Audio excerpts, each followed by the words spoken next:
आसमान पर काले बादल पूरी तरह छा चुके थे। सुबह के केवल 7 बजे थे, लेकिन ऐसा लग रहा था मानो शाम होने वाली हो। धीरे धीरे बारिश की बूंदें पूरे गांव सेमरा की गलियों में गिरने लगी। कुछ ही मिनटों में बारिश तेज हो गई, लेकिन इस तेज बारिश के बीच भी गांव के चौक पर एक छोटी सी दुकान सबसे ज्यादा भीड़ खींच रही थी। वह दुकान थी रामू पानी पूरी वाले की। लकड़ी का छोटा सा ठेला, ऊपर नीली प्लास्टिक की तिरपाल। बारिश की बूंदें तिरपाल पर लगातार टप टप टप गिर रही थी। ठेले पर बड़े बड़े कांच के मर्तबानों में कुरकुरी पूरी रखी थी। एक तरफ उबले आलू, दूसरी तरफ मसालेदार चने, हरी धनिया, बारीक प्याज, सेब और सबसे खास 4 अलग अलग स्वाद वाले पानी। तीखा हरा पानी, खट्टा इमली वाला पानी, पुदीना स्पेशल और गांव में सबसे मशहूर बिजली झटका स्पेशल पानी, जिसे पीते ही लोग खुशी से उछल पड़ते थे। रामू मुस्कुराते हुए आलू मिला रहा था। आज तो बारिश भी खूब हो रही है।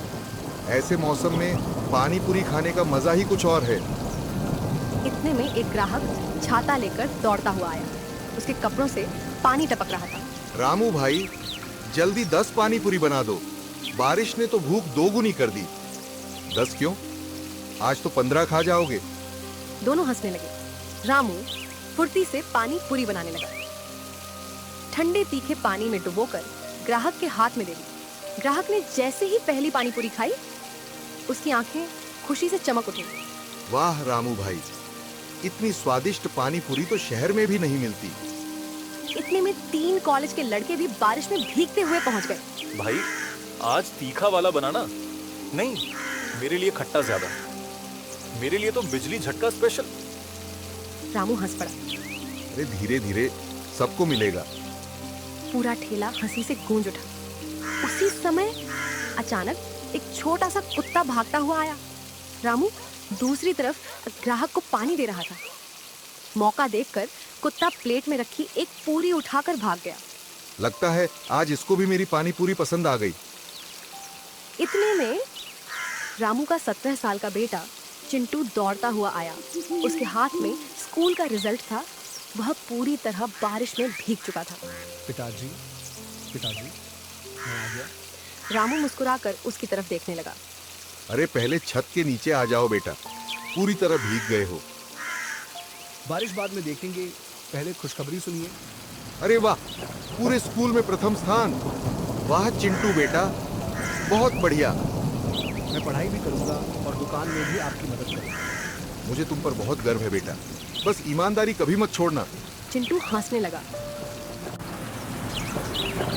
बारिश अब और तेज हो चुकी। तेज हवा चलने लगी। तिरपाल जोर जोर से हिलने लगी। तभी गांव के बाहर पुराने बरगद के पेड़ के नीचे 2 आदमी भीगते हुए खड़े थे। उनके चेहरे पर चालाक मुस्कान थी। ये थे शंभू और मंगल। दोनों कई दिनों से बिना काम किए मुफ्त का खाना खाने की फिराक में थे। अचानक हवा के साथ पानी पूरी की खुशबू उनकी नाक तक पहुंची। दोनों ने एक साथ गहरी सांस ली। मंगल, ये खुशबू। हाँ भाई, यह उसी रामू की मशहूर पानी पूरी की खुशबू है। दोनों के पेट से जोर की गुट की आवाज आई। दोनों एक दूसरे का चेहरा देखने लगे।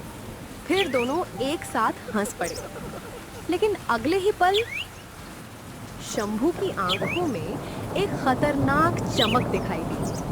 आज मुफ्त में पेट भी भरा, और अगर किस्मत साथ दे गई तो उसके गल्ले के पैसे भी हमारे होंगे। मंगल शैतानी मुस्कान के साथ बोला। तो फिर शुरू करें अपना नया खेल।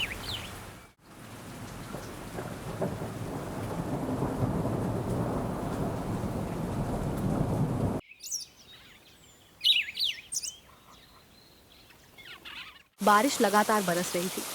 पूरे गांव की गलियां पानी से भर चुकी थीं। रामू की पानी पूरी की दुकान के सामने भी छोटे छोटे पानी के गड्ढे बन गए थे। फिर भी लोगों की भीड़ कम नहीं हो रही थी। कोई छाता लेकर खड़ा था, तो कोई तिरपाल के नीचे जगह मिलने का इंतजार कर रहा था। इसी बीच रामू अचानक मसाले का डिब्बा खोलता है। वह एकदम चौंक जाता है। अरे ये क्या? चिंटू उसकी तरफ देखने लगा। क्या हुआ पिताजी?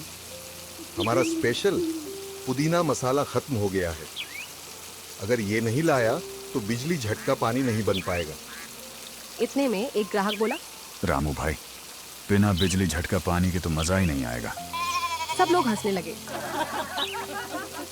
बस आधे घंटे में बाजार से लेकर आता हूँ। उसने चिंटू की तरफ देखा।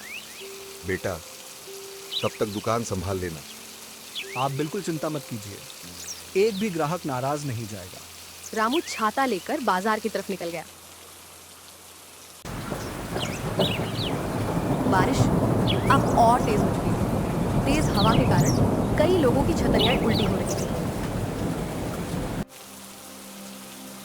शंभू और मंगल सब देख रहे थे। शंभू मुस्कुराया। देखा, दुकान पर अब सिर्फ लड़का रह गया है। आज तो मुफ्त की पानी पूरी पक्की। दोनों अकड़ते हुए दुकान की तरफ बढ़ने लगे। उसी समय कीचड़ से भरी सड़क पर मंगल का पैर फिसल गया। वह सीधे कीचड़ में जा गिरा। उसका पूरा सफेद कोट भूरा हो गया। आसपास खड़े बच्चे जोर जोर से हंसने लगे। अरे देखो, सरकारी अंकल कीचड़ वाले इंस्पेक्टर बन गए। मंगल शर्म से उठ खड़ा हुआ। शंभू गुस्से में बोला। चुप रहो, इज्जत का सवाल है। दोनों किसी तरह दुकान तक पहुंचे। चिंटू मुस्कुराते हुए ग्राहकों को पानी पूरी खिला रहा था। शंभू ने जोर से आवाज लगाई। यहाँ का मालिक कौन है? सभी ग्राहक उनकी तरफ देखने लगे। जी, पिताजी बाजार गए हैं। हम जिला खाद्य सुरक्षा विभाग से आए हैं। तुम्हारी दुकान की शिकायत मिली है, आज जांच होगी। चिंटू आगे आया। यह सुनते ही कुछ ग्राहक घबरा गए, लेकिन चिंटू बिल्कुल शांत रहा। बहुत अच्छी बात है सर, ईमानदार दुकान को जांच से डर नहीं लगता। ये सुनकर दोनों चोर थोड़े घबरा गए। मंगल बोला। सबसे पहले हमें तुम्हारी सारी पानी पूरी टेस्ट करनी होगी। ये सरकारी नियम है। अच्छा, तो पहले अपना सरकारी पहचान पत्र दिखाइए। दोनों एक दूसरे का चेहरा देखने लगे। शंभू हकलाने लगा। वो बारिश में भीग गए। पीछे खड़े एक बुजुर्ग ग्राहक हंसते हुए बोले। आजकल तो दूध वाला भी मोबाइल में पहचान दिखा देता है। हम बड़े अधिकारी हैं, हमसे सवाल मत करो। सर, आप लोग पहली बार हमारी दुकान आए हैं। हमारे यहाँ सरकारी मेहमानों के लिए एक खास चीज मुफ्त होती है। हमारे यहाँ है सुपर तूफानी बिजली झटका पानी पूरी चैलेंज। जो इसे खा ले उसे हम बहादुर इंस्पेक्टर कहते हैं। अब दोनों समझ गए कि यह लड़का आसानी से फंसने वाला नहीं है। बारिश की आवाज और तेज हो गई। दोनों चोर बिना कुछ सोचे तैयार हो गए। उन्हें क्या पता था कि चिंटू के दिमाग में पहले से ही एक ऐसा मजेदार प्लान तैयार था।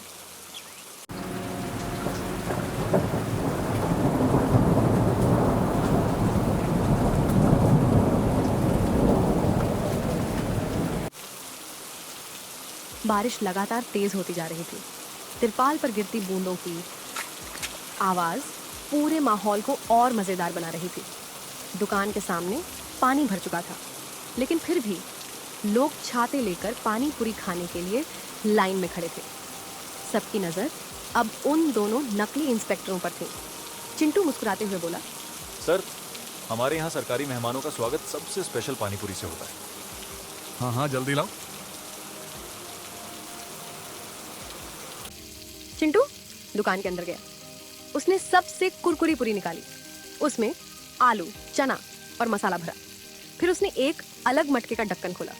उसने उसमें थोड़ा सा पुदीना, थोड़ी इमली, थोड़ा नींबू और फिर एक चम्मच लाल तीखी मिर्च का खास मसाला मिला दिया। वह धीरे से बोला। अब आएगा असली मजा। बाहर दोनों चोर बेसब्री से इंतजार कर रहे थे। चिंटू प्लेट लेकर बाहर आया। शंभू ने बिना सोचे पूरी उठा ली। मंगल ने भी दूसरी पूरी उठा ली। दोनों ने एक साथ पूरी मुंह में रख ली। पहले 2 सेकंड सब बिल्कुल शांत रहा।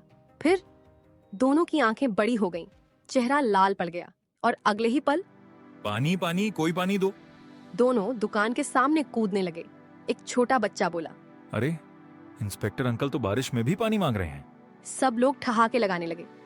मंगल जल्दी से पास रखी बाल्टी की तरफ भागा, लेकिन वह बाल्टी बारिश का गंदा पानी थी। जल्दी में उसने वही पानी मुंह में डाल लिया। वह पानी बाहर फेंकने लगा। लोग और जोर से हंस पड़े। उधर शंभू दुकान के पास रखे मटके की तरफ भागा। उसे लगा उसमें सादा पानी होगा, लेकिन उसमें था खट्टा इमली वाला पानी। जैसे ही उसने एक गिलास पिया, उसका मुंह और सिकुड़ गया। ये भी तीखा नहीं, लेकिन बहुत खट्टा है। सब हंसने लगे।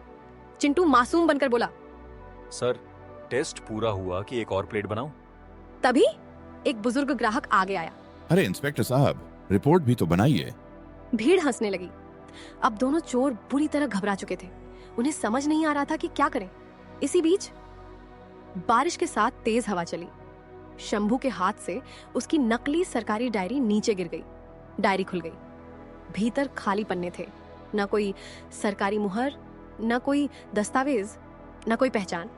चिंटू ने सब देख लिया। वह मुस्कुराया, लेकिन उसने अभी कुछ नहीं कहा। उसे समझ आ गया कि दोनों पूरी तरह नकली हैं। वह मन ही मन बोला, अब इनकी असली पोल सबके सामने खोलनी होगी, लेकिन सही समय आने पर। उसी समय दूर सड़क पर बारिश में भीगते हुए रामू बाजार से वापस आता दिखाई दिया। रामू सिर पर छाता और हाथ में मसालों का थैला लेकर दुकान की ओर लौट रहा था। दूर से उसने देखा, उसकी दुकान के सामने असामान्य भीड़ लगी हुई थी। सब लोग हंस रहे थे। रामू हैरान हो गया। वह जल्दी जल्दी कदम बढ़ाने लगा। उधर शंभू और मंगल अभी भी मुंह में जलन से परेशान थे। दोनों बार बार बारिश का पानी हथेलियों में भरकर मुंह धो रहे थे, लेकिन तीखापन कम होने का नाम ही नहीं ले रहा था। चिंटू मुस्कुराकर बोला, सर, अब तो रिपोर्ट बनानी चाहिए। पहले हमें ठंडा पानी दो। सर, आप तो सरकारी अधिकारी हैं, पहले काम फिर आराम। भीड़ फिर हंसने लगी। इतने में रामू दुकान पर पहुंच गया। क्या हुआ बेटा? चिंटू धीरे धीरे पूरी बात बताने लगा। उसने बताया कि कैसे दोनों खुद को फूड इंस्पेक्टर बता रहे थे, कैसे मुफ्त में पानी पूरी खाना चाहते थे, और कैसे पहचान पत्र मांगने पर बहाने बनाने लगे। रामू ने दोनों की तरफ देखा। अच्छा, तो आप लोग सरकारी अधिकारी हैं? बिल्कुल। हमारी एक रिपोर्ट से तुम्हारी दुकान बंद हो सकती है। बहुत अच्छी बात है, लेकिन गांव के नियम के अनुसार जब भी कोई बड़ा अधिकारी आता है तो मुखिया जी को बुलाया जाता है। यह सुनते ही दोनों चोर घबरा गए। उसी समय रामू ने पास खड़े एक बच्चे से कहा, बेटा, जरा मुखिया जी को बुला दो। बच्चा खुशी खुशी दौड़ पड़ा। अब दोनों चोरों के चेहरे का रंग उड़ चुका था। कुछ ही मिनटों में गांव के मुखिया और कई ग्रामीण वहां पहुंच गए। क्या बात है रामू? रामू ने पूरी कहानी बता दी। मुखिया ने दोनों की तरफ देखा। अच्छा, तो आप लोग खाद्य विभाग से हैं? शंभू ने हिम्मत दिखाते हुए कहा। जी, बहुत बढ़िया। तो अपना पहचान पत्र दिखाइए। दोनों फिर चुप। मुखिया ने दूसरी बार पूछा। पहचान पत्र? इस बार भी कोई जवाब नहीं। अब तो उनकी पूरी सच्चाई सामने आ चुकी थी। तो तुम दोनों गांव वालों को बेवकूफ बनाकर मुफ्त में खाना खाते हो। दोनों डर गए। अब कभी ऐसा नहीं करेंगे। लेकिन तभी एक ग्राहक, अरे, यही दोनों पिछले हफ्ते मेरी सब्जियां भी चुरा कर भागे थे, और मेरी छतरी भी, मेरे आम भी यही तोड़कर ले गए थे। अब पूरा गांव गुस्से में आ गया। ग्रामीण धीरे धीरे दोनों की तरफ बढ़ने लगे। शंभू ने मंगल की तरफ देखा। भाग, वरना आज बचना मुश्किल है। दोनों अचानक भीड़ को धक्का देकर भागने लगे। भागते भागते शंभू पीछे मुड़कर बोला, रामू, चिंटू, आज तो बच गए, लेकिन हम वापस आएंगे। ऐसा बदला लेंगे कि तुम्हारी पानी पूरी की दुकान हमेशा के लिए बंद हो जाएगी। अब की बार हम सिर्फ मुफ्त की पानी पूरी नहीं खाएंगे, बल्कि रामू की पूरी दुकान बंद करवाएंगे। और इस बार हमारा प्लान इतना बड़ा होगा कि कोई हमें पकड़ नहीं पाएगा।